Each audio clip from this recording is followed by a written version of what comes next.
Hi, you guys. Lady ReShell here, author of Take Charge of Cancer, founder of Warriors Talk, where we empower individuals to take action that leads to a healthier lifestyle.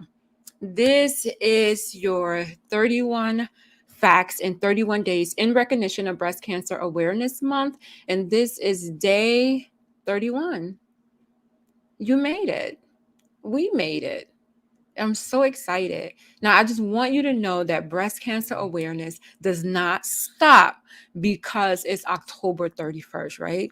Breast cancer awareness is 365, 24/7. We should be always just being conscious of breast cancer awareness and not just allow October to leave and we don't think about it anymore until the next October. So tonight we're going to talk about why breast cancer awareness is important.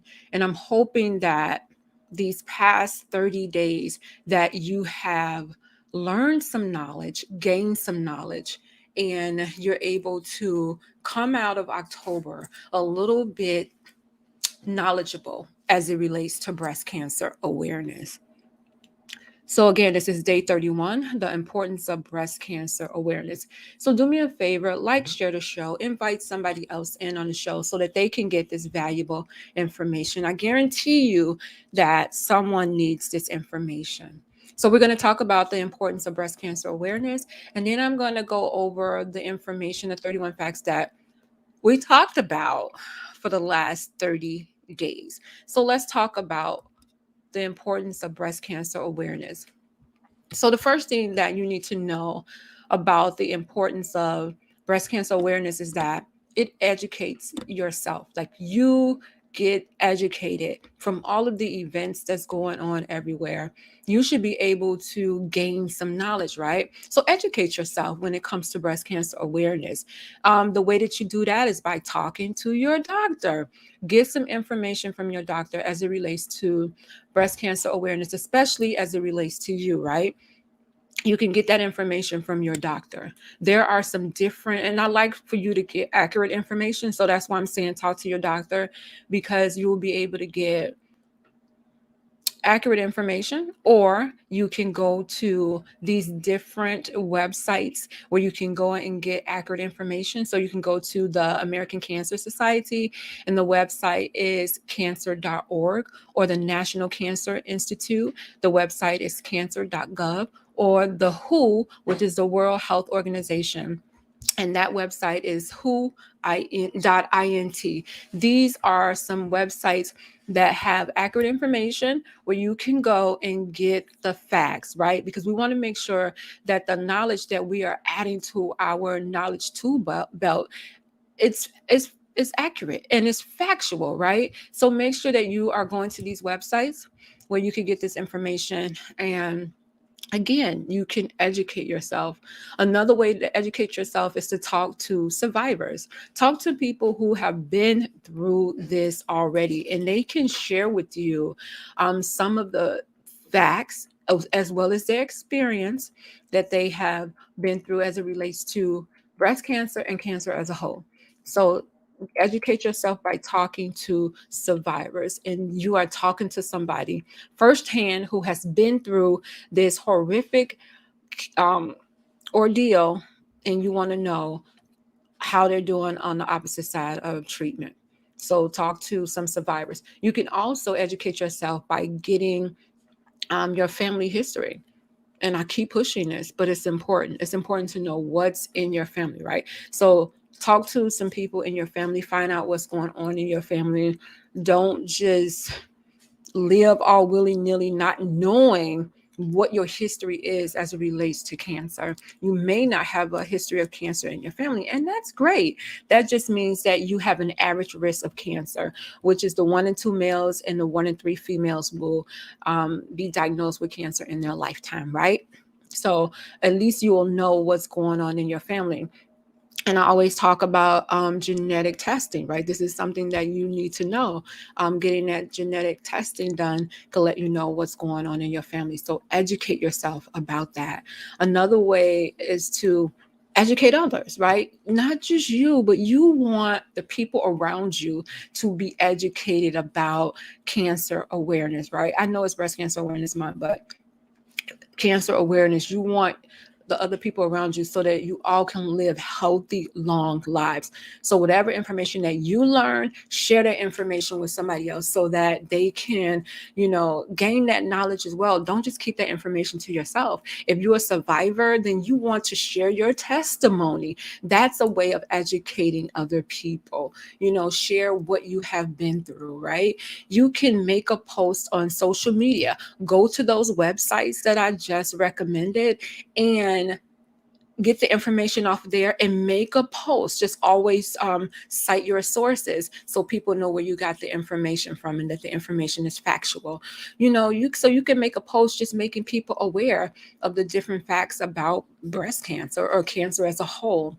You can send a text message or an email out to the people that you love and say, hey, I found out some information about breast cancer awareness, and I just thought that you should know because I love you, right? You can encourage your people around you to go to you could actually do this. Go to your local community center, right? Go there and you can speak. Ask them, can you come and speak to the people about cancer or breast cancer awareness? And I guarantee you that they're going to say yes, because that information is needed. So those are just different ways that you can educate yourself and that you can educate others about breast cancer awareness. So the third way that you know that breast cancer awareness is so important because it helps you know your risk, right? You need to know, are you at risk for breast cancer or cancer as a whole? So once you know your risk, then you're able to take action, and be proactive about what it is that you're going through.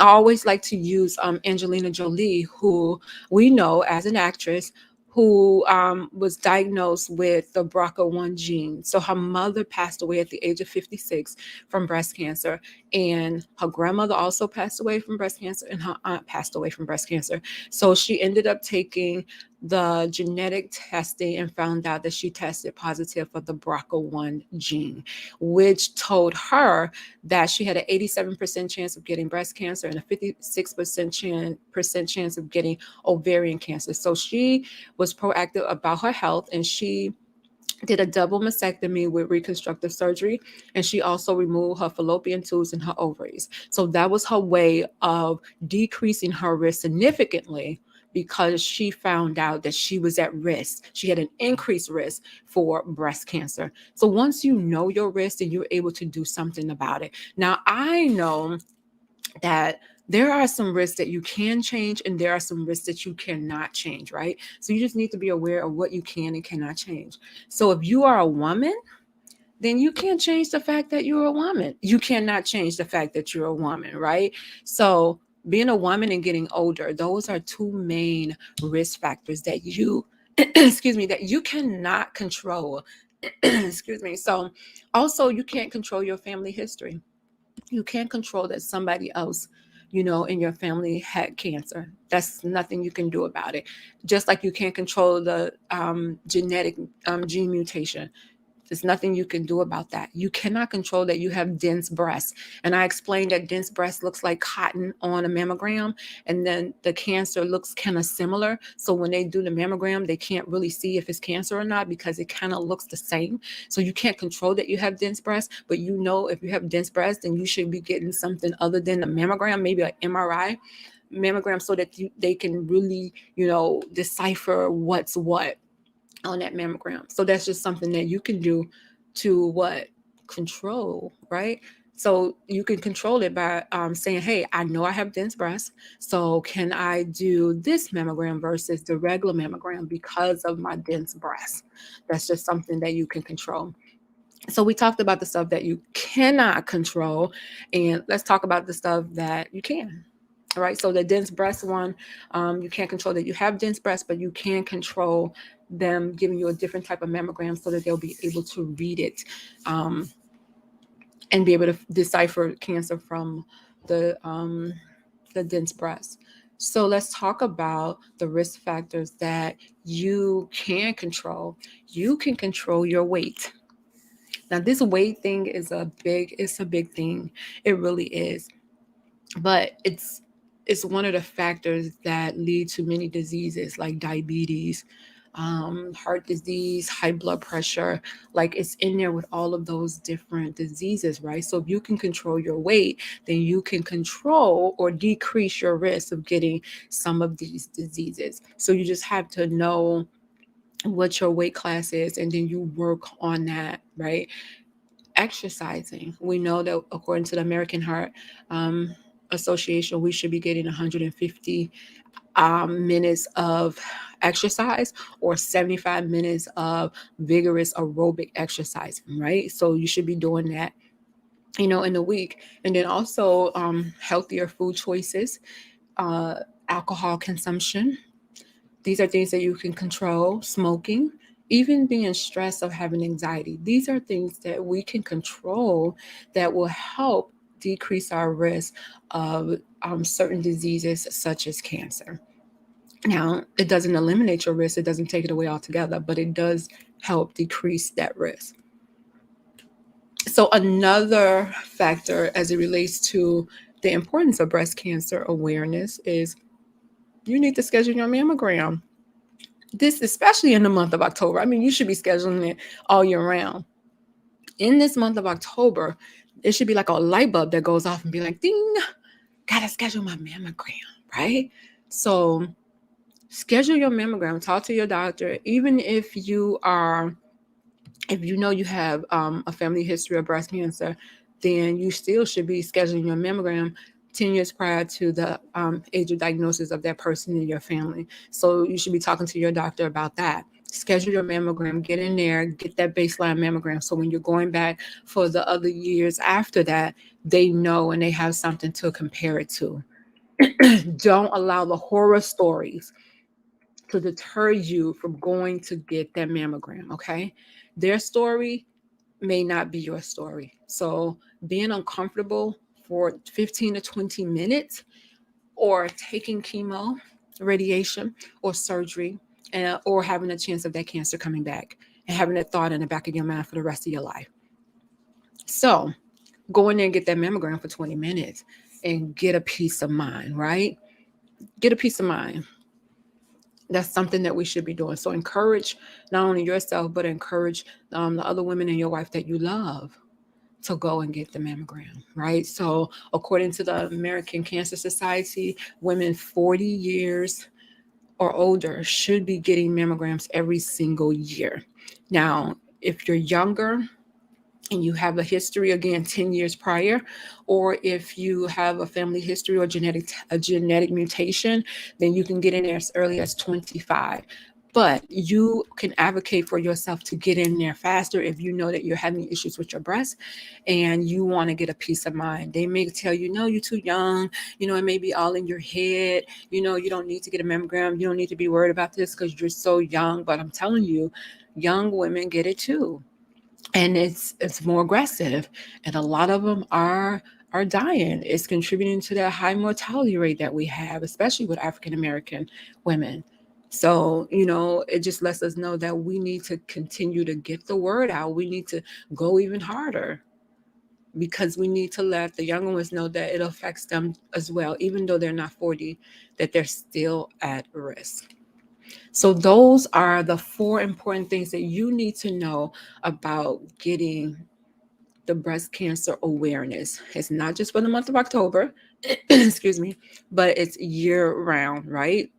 So you're making sure that you're educating yourself, you're educating others, you're knowing your risk, and you're scheduling that mammogram. Those are the most important things when it comes to breast cancer awareness, right?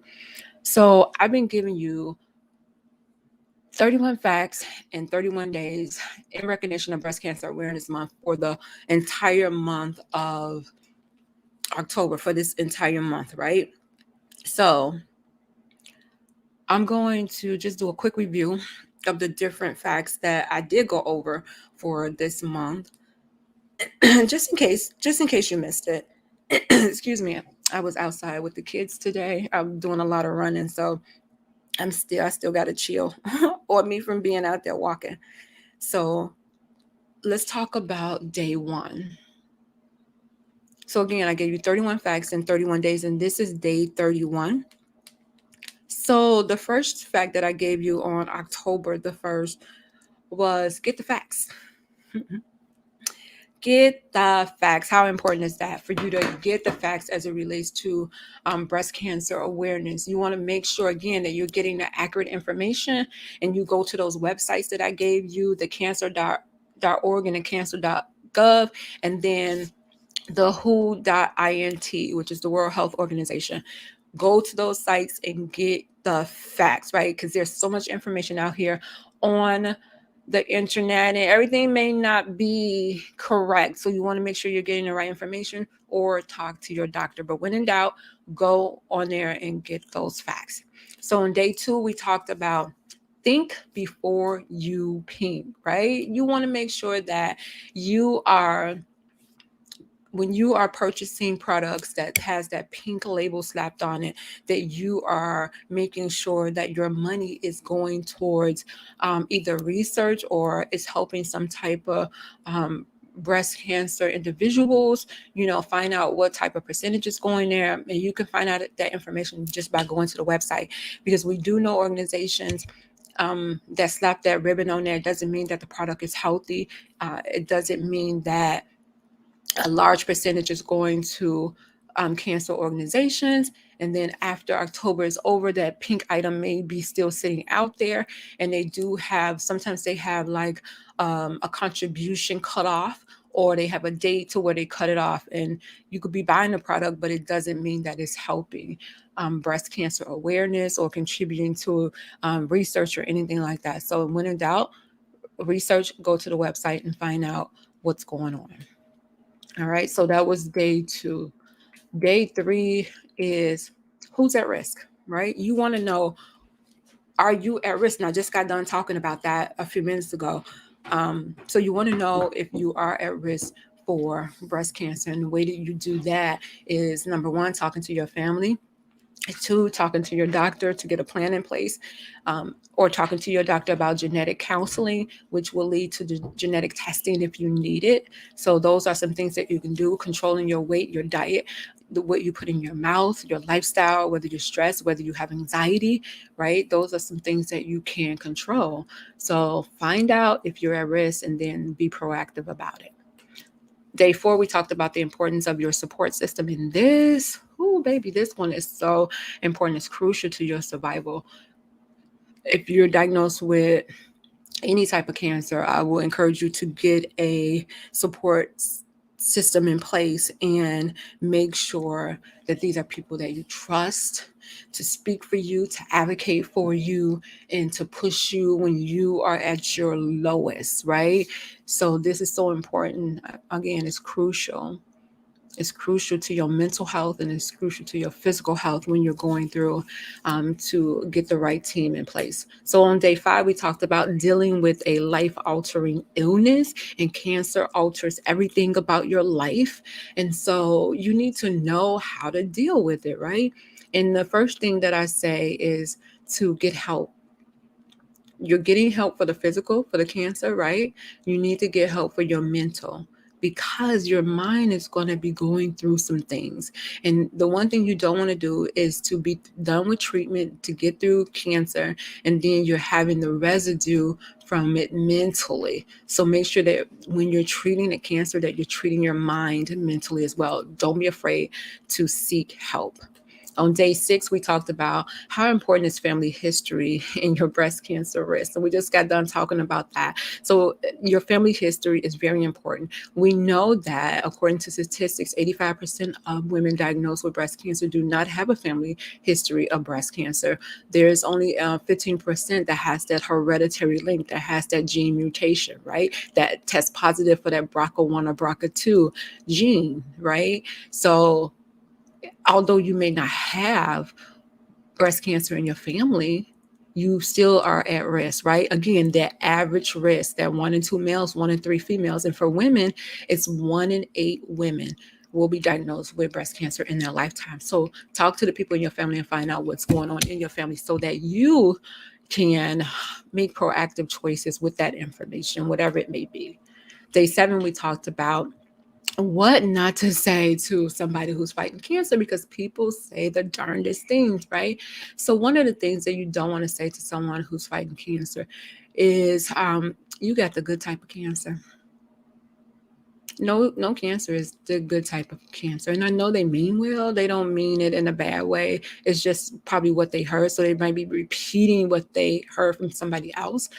And so, and if they say it to you, you could just, or, oh, okay, I didn't know that, or you can educate them. You can educate them so that they won't repeat it to someone else, right? So you want to do that. And even when they say, oh, at least you're getting a boob job, you're getting a free boob job.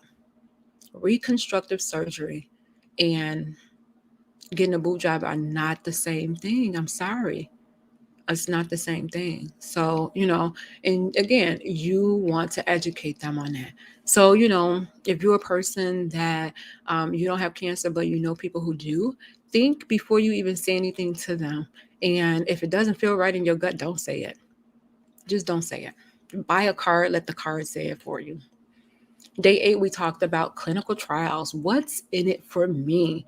Clinical trials. What I'm going to say about this is African Americans, we need to, including myself, we need to participate in clinical trials. So when they are coming up with this medicine for breast cancer or other cancers, that they have our tissue samples, or they have our blood samples, or they have, our surveys or whatever, so they can test and form this medicine around us as well.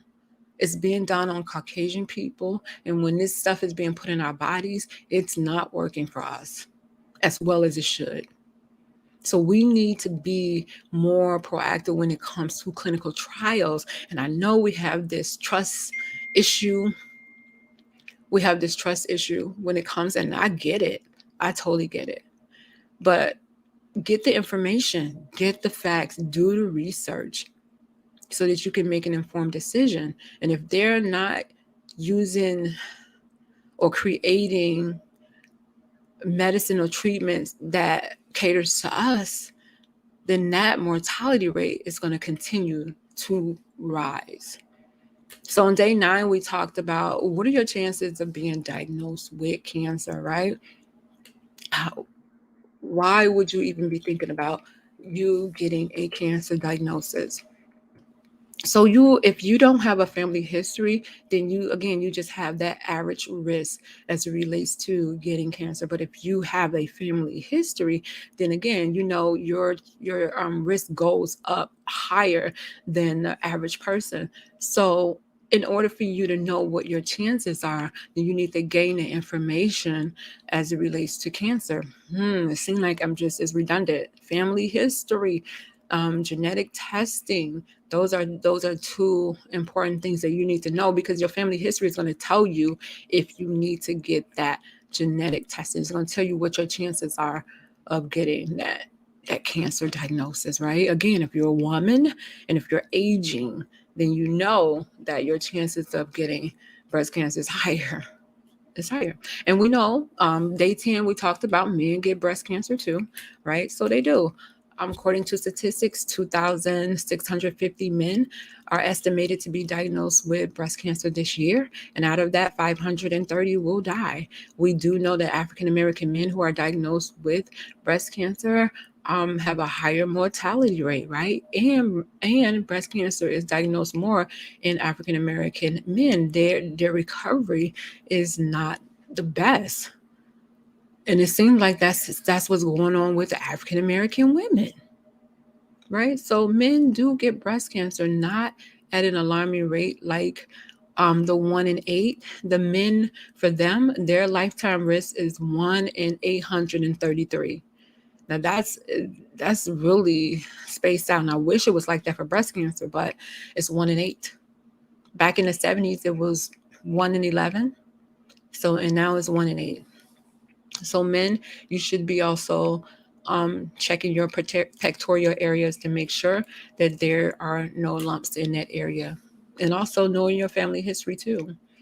So day 11, we talked about cancer effects on the family. When you have a cancer diagnosis, the whole family suffers. The whole family is going through that diagnosis with you. So Maybe the family needs to get counseling. Maybe the family needs to get help, not just you, because they need to know how to deal with this. They need to know how to process it too. They're worried about you. And so they need somewhere to place all of that, that anxiety, that stress, that worry. They need a place to release that. So it does affect the family. And the family needs to be involved in getting treatment, getting help, just like you're getting treatment for the cancer. They need to get some type of counseling, whether it be family counseling or individual counseling. So day 12, we talked about African American women and a triple threat from breast cancer. The triple threat is being diagnosed younger, in a later stage, and more aggressive. That's our triple threat, right? So we don't know if we're not really getting the word out to African American women that are younger, that they need to be more proactive with their breast health, whether that be doing your monthly exams, getting your clinical exams. And if you have a family history of breast cancer, maybe talk to your doctor about getting genetic counseling to see if that will lead to genetic testing. But the rates for African American women, younger women, they're going up an alarming rate, and the mortality rate is higher.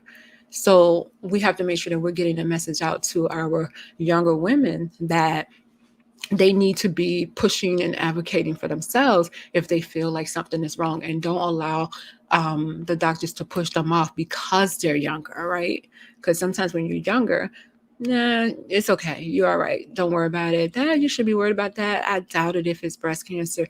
Well, let's just make sure. So day 14, we talked about the breast cancer survival rates. And we know that if you're diagnosed in the earlier stages, that your survival rate, you have a better chance of surviving than you would at stage 4. So we know that there's a stage 0, 1, 2, 3, and 4. And 4 is the last stage where it has metastasized to different areas in your body. So if you're diagnosed, you need to know what those survival rates is, and you need to know what it means for you. Day 14, we talked about the phases of survivorship. There are different phases of survivorship when you're in treatment. So according to the American Cancer Society, you are considered a survivor from the day of diagnosis, right? So the day that your cancer was diagnosed, you are considered a survivor. So your survivorship starts that day. So whether you're in that phase of the survivorship, or you're in the I'm done with treatment phase of survivorship, or you're in that phase to where you're done seeing the doctors, you're not going every 3 to 6 months, right? You may be in that phase, or you may be just in the phase to where you're done with everything and you're just out there trying to live a healthy life. So those are some of the different phases of survivorship. And then on day 15, we talked about the importance of mammograms. Now, we know that mammograms is a good screening tool for catching breast cancer early, but it's known that it does miss at least 20% of the lumps or breast cancer on the mammograms. Mammograms are a tool used to catch abnormalities in the breast, but it's not a tool to, I'm not even going to say it doesn't save lives, because it does save lives, because they're able to catch some breast cancers early, right? But if you're coming in there to get a mammogram at a later stage that you don't know, then of course it's not. And again, it misses at least 20% of it. So it catches the cancer so that it catches it in its most treatable state. But there's no tool out here to I don't want to discourage anyone. So get your mammograms. It's important to get your mammograms so that if cancer is present, the mammogram should be able to pick up on it. Again, if you have dense breasts, then you should be getting an MRI type so that they'll be able to decipher if it's cancer or not. The mammograms are there to get the cancer so that you can get treatment, right? So it's not there to prevent cancer. Let me just say that. That's what I was trying to say. So the mammograms are not there to prevent cancer. It catches cancer in its most treatable state, so that you're able to um, get treated. So now that the mammogram has caught the cancer, now you can go and see what type of treatment you have to get. But mammograms do not prevent cancer. Let me just say that. Oh, that was tough right there. Okay, so day 16, we talked about, is stress fueling your cancer? And I've, I've done the research, and according to statistics, they say no. They say it's not fueling your cancer for you to get, for you to be diagnosed with cancer. But once you have cancer, if you stressed out, it helps to make those cancer cells grow.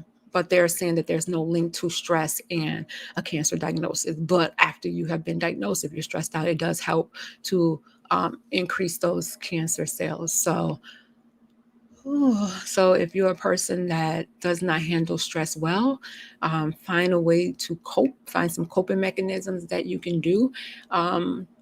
That would help decrease your stress. And this would help with a lot of other diseases as well. So day 17, I'm trying to move quickly through these. When the doctor says cancer. So what do you do? How do you react when the doctor says cancer, right? What do you do? You have to take some time to really, get through that and figure out what your plan is going to be after you have heard those words. And nobody wants to hear those words, but when you hear them, what are you going to do? What action are you going to take?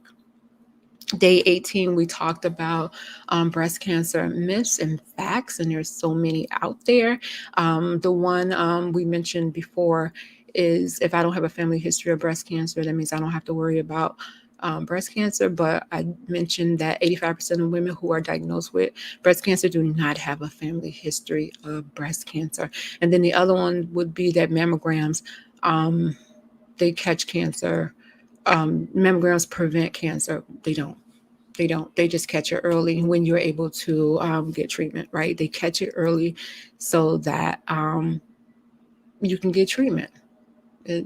Basically. Okay, so day 19, we talked about prayer and processing your diagnosis.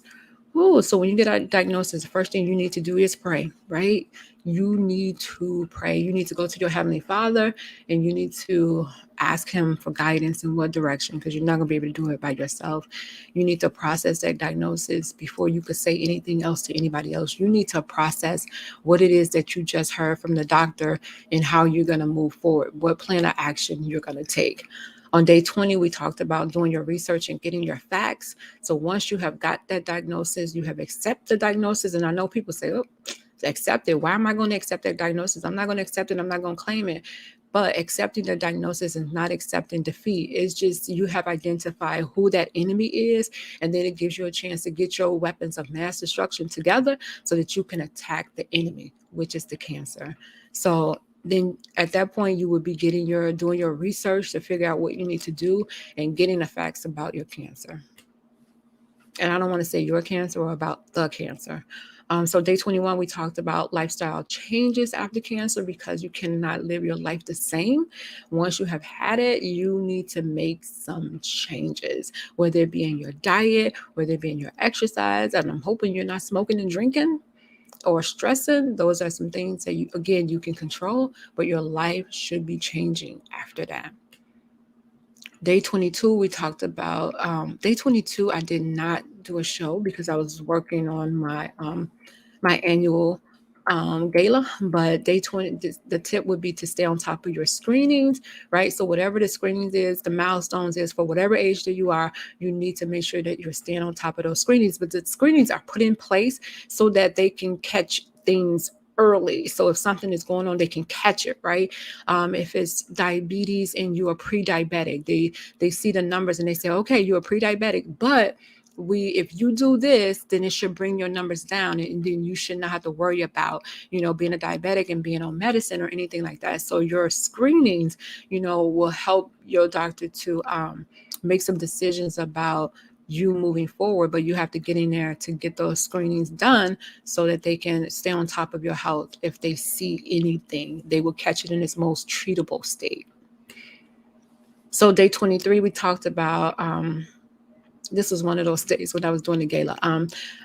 Breast cancer in younger women, we just talked about this, are growing at an alarming rate. Again, if you are a young woman, don't dismiss that because I am not at the age of 40 that I don't have to worry about my breasts. Just be very vigilant about being your best breast health advocate, right? That means knowing the touch, look, and feel of your breast. If it doesn't look, feel right, then you know if it's lasting longer than 3 weeks, you should be seeing a doctor. So day 24, why should you support breast cancer organizations? Why is it important for me to support a breast cancer organization? Because there are women and men out there who are faced with this horrible disease and they need a little extra added help. So you have local organizations.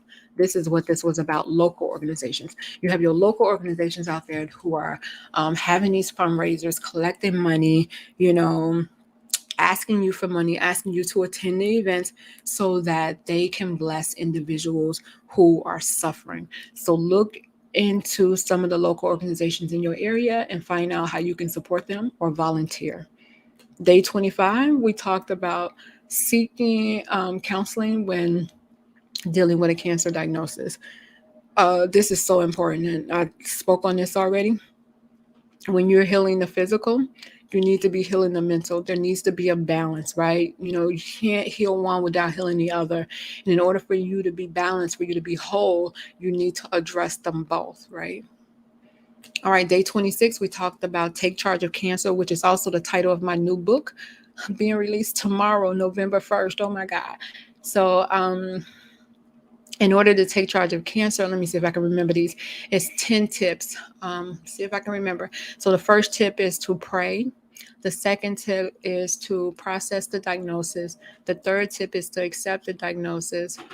The fourth tip is to get the facts. The fifth tip is to take action. The sixth one is to do your research. Number 7 is ask and accept help. Number 8 is get professional help. Number 9 is what's your course of action. And number 10 is keep living. I did it. I did it. Wow. I did it. So those are the 10 tips that are in my book, Take Charge of Cancer. You got to get the book. It goes on sale tomorrow. So excited about that. So day 27, we talked about breaking the news to your children that you have cancer, which is so important that you break the news to them in their own language, right?